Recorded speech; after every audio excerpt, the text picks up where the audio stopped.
మంత్రి జూపల్లి కృష్ణారావు సామాన్య ప్రయాణికుడిలా మెట్రో రైల్లో ప్రయాణించి అందరినీ ఆశ్చర్యపరిచారు.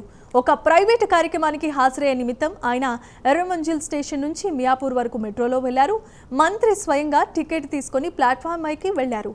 ప్రయాణికుల రద్దీ ఎక్కువగా ఉండటంతో మంత్రి సీటు కోసం ప్రయత్నించకుండా తోటి ప్రయాణికులతో కలిసి నిలబడే ప్రయాణించారు. తోటి ప్రయాణికులతో కాసేపు ముచ్చటించారు. ఈ సందర్భంగా పలువురు ఆయనతో సెల్ఫీలు దిగారు.